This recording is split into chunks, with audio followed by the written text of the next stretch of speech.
So here's your rating on your wires, right? So this is why I always tell you guys, I recommend 8 gauge, especially if you're going to run it like a couple feet, because you've got to count for both positive and negative. So, but this is where your voltage drop test comes into play.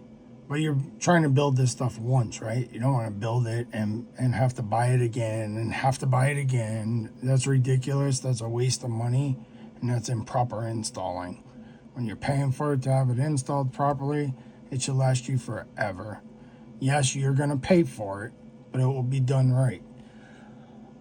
So if you're running a 30 amp, see, 10 gauge, they say, that's the surge though. The second number is your surge. This is your running time. This is your surge. So people, when they read this, they kind of read this wrong. It's 30 run continuous running, right? 40 surge. Doesn't mean it can run at 40 at all times. That's why you have to go to 8 gauge. And this is why I recommend 8 gauge, because of this reason. And also, if you're running it further, I've told some of the guys to run 0 gauge. Some guys run welding wire, to be honest with you.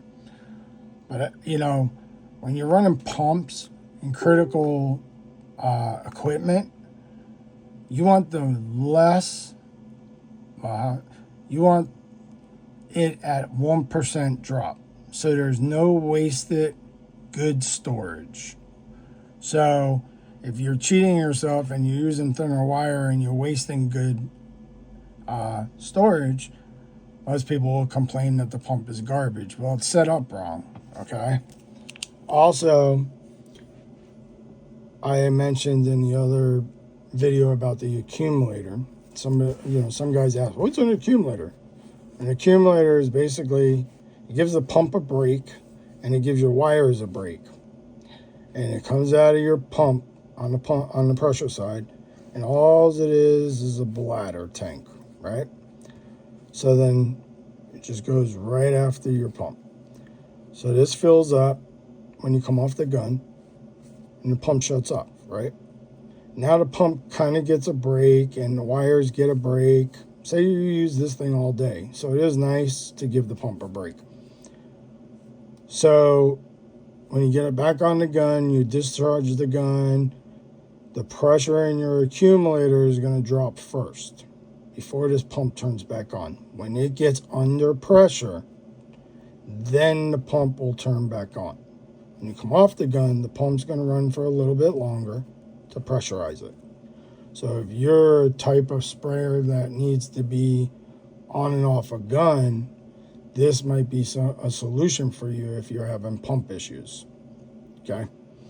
Hopefully that helps you with understanding a little more depth in wiring and why accumulators could be great for you. To give you an example, one of the guys in my group, he sprays like mold or whatever, and he has to control the runoff, else it will stain, the sheetrock, right? So these are options we've talked about in the past, because he was going through pumps left and right, on and off a trigger. And this is what I was trying to explain to you guys. Why the micro switches burn up and the relays smoke up. So hopefully that helps you out. Have a good night.